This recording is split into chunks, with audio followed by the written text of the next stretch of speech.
Hello everyone, welcome back to a new video. As always, if you're new to the channel, what we're doing here is this is a 3D modeling project where we are recreating the entire land of Hyrule in the art style of the Wind Waker. Of course, if you've played Wind Waker, you know that all the islands of the Great Sea are just the mountaintops of Hyrule, but we never get to fully explore the actual world down below the waves.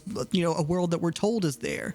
A world that we see a little bit of, just that area around the castle, but we don't get to fully explore it.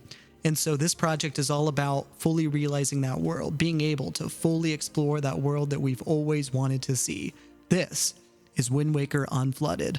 I feel like I should mention more often that this project really is all made possible thanks to MrJmZack, who designed the map that you see if you see me any of these like in progress renders and any holes in the geometry where you see that 2D map down below the 3D model, that's by MrJmZack. Look up the Lost Kingdom on DeviantArt. That's where I found the original image. And the amount of work that he put into already solving, you know, so many problems, you know, he already figured out in his map. And that, I mean, that's why I felt like this project was possible at all. I'd always dreamed of this project, but really seeing the fact that he had already figured out how locations from Ocarina of Time, and, you know, famous Hyrule landmarks in general, how they correspond to the islands of the Great Sea and the Wind Waker, he had already figured it out.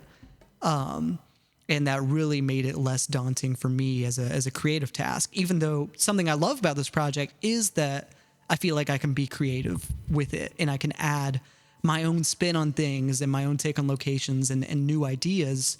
But really, you know, I feel like I feel like I should mention that more often, that the original work done by Jacob in creating that map, you know, really makes this project possible to begin with. So thank you. I have to get that out of the way. So what we're doing in this video is we are watching a time lapse together. I'm watching it right there with you. And the prompt here today's goal is I'm creating, you know, basically pedestals, you know, to be littered throughout the world for that would house the Triforce Shards. Excuse me. That's what I'm trying to say. You know, of course, if you played Wind Waker, you know that before you can beat the game, you have to collect all the Triforce Shards, and they're scattered throughout the world. You know, and of course, Wind Waker is flooded, and in the game, you get these chests using your salvage arm. You know, and of course, your grappling hook goes down below the waves, comes up, pulls up a treasure. And so, you know, to that logic, that means that there are locations throughout the world housing these Triforce Shards in Hyrule down below. And so this is just kind of a glimpse at like, well, what is your grappling hook? You know, where is it going, you know, when it's finding that sunken treasure, for these Triforce pieces? So that's today's prompt. And as you can see, like, you know, just this Triforce pedestal, you know, I mean, like I cheated a little bit. Don't tell anybody. I'm cool with it. But I just like, you know, cut up the model of the Hyrule Castle basement, Wind Waker's Hyrule Castle's basement, and use that as the basis for the pedestal. And I think that's fine, you know, and so now it's kind of like a little like kind of makeshift gazebo that was kind of kit bashed from that, you know, previously existing model. I don't have any issue doing that. Those are the kind of shortcuts that make this project possible.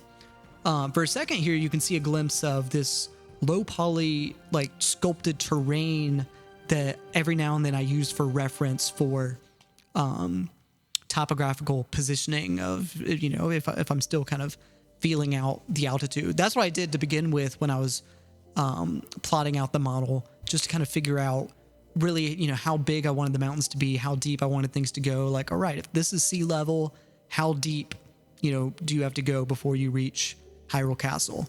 And that was like a creative decision, you know, like it could have been way deeper. The mountaintops could have been way taller. But I didn't want Hyrule to feel too spiky. I wanted it to be mountainous. But you know, there was a process there of kind of figuring out that happy medium.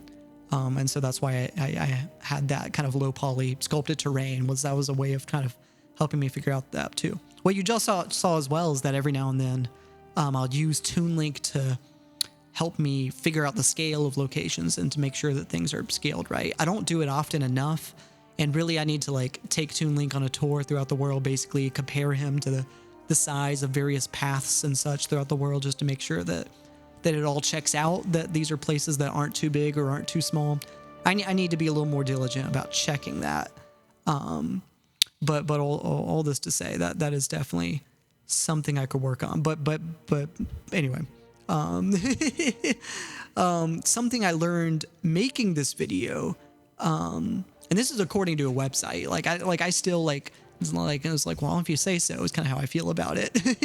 It's like, I had never realized this, but Wind Waker has, there's several different ways.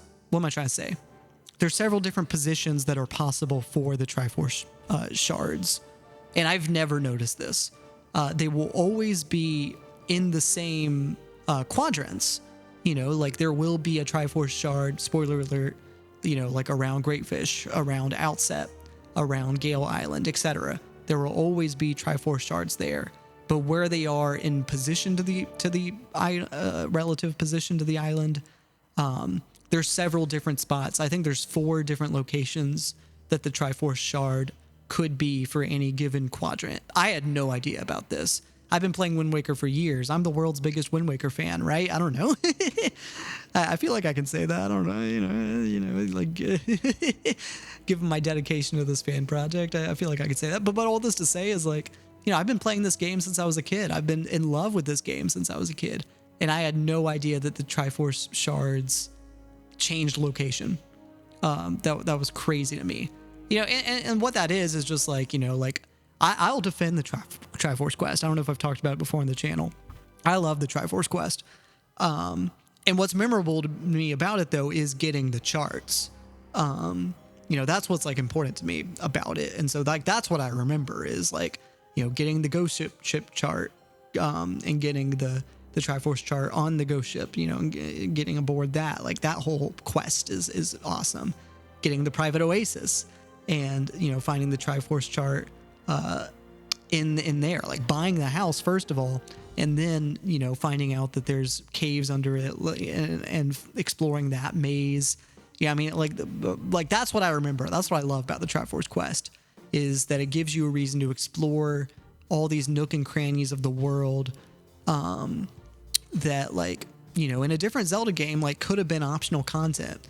And I kind of love that, like, for the main quest to be completed, you have to be willing to say like, all right, like I'm not going to ignore the Savage Labyrinth, you know, like we're going to go into it. And I love the Savage Labyrinth. Like it's the combat of the Wind Waker is, I think like it was unmatched in the Zelda series until Breath of the Wild came out. And I think what it is that like, I have a lot of theories about what works about the Wind Waker's combat. But I think it's fun because there's movement to it. You know, you hit an enemy and they go flying. That's my theory. And Breath of the Wild totally captures that as well. But, you know, Skyward Sword and Twilight Princess, you know, they weren't really about that. They had that, you know, like, I mean, if you've seen Aaron Hansen's Sequelitis, you know, he rants about Ocarina of Time's like combat and how it's all about waiting, right? You just wait for an opening, wait, you know, an enemy is invulnerable until they make themselves vulnerable. You hit their weak point, rinse, repeat. And that's not always a bad thing, but I definitely like relate with his criticism. And I think the fluid combat of Wind Waker and Breath of the Wild is just a lot more actively fun. Even though I like with like mini bosses and boss fights, like I like that whole thing with them. And I feel like it makes sense that like, that they are such big enemies that you can't just, you know, fight them on, you know, on your own. You have to wait for them you have to figure out a weak spot, and they'll be impenetrable until you have a brief opportunity to go after them, you know, whatever it is. Like, I feel like that makes more sense for boss fights. And I do think Twilight Princess and Ocarina of Time both succeed with those battles. I think combat is fun in every Zelda game. But I do think Wind Waker is a step above a lot of the others, just because I think of its movement, and how the player is able to just be constantly moving as well. But that's just my theory. That's just a theory. Anyway, I've been rambling. I think this will be a shorter video. But I guess, like, you know, if I may ask y'all a question and ask for y'all's advice, you know, I'm putting these Triforce pedestals not super tucked away. Like, I'm creating these small little caves, but let me know if you want them like even deeper into like, you know, and making some new caves that go even deeper and hiding them even more. To me, it was just like, I wanted it to make sense with the idea that, you know, your salvage arm from the ocean could, you know, realistically, you know, plunge down and find the Triforce Shard. So I didn't want it to be too tucked away. But let me know if, like, looking at it, if y'all feel like they're not hidden away enough, or if you feel like there should be some kind of barrier in front of them, you know, or like more rocks blocking the path, or I don't know, whatever you think about it. Comment down below your ideas. I would love to see what y'all have to say, and I welcome y'all's feedback and criticism. Feel free to criticize, give me your own takes on things. I welcome it. Let's go through the ending spiel real quick. If you want to support me, I just launched a Patreon. I'd love to see you there, supporting me there. That would mean a lot, and it helps fund the creation of all my projects. You know, I'm also a filmmaker, and supporting me on Patreon gives you behind the scenes access to early access content, like my music that's unreleased, and scripts and storyboards. You know, and speaking of music, if you've heard any music in the background of this video, that was my music. So you can also support me by listening to me on Spotify. Look up Joe Kendrick on Spotify or Apple Music or wherever you listen to music. That's Joe Kendrick, JoeKendrick. That's all I got for now, though. I will see y'all in the next video. I'll let y'all go.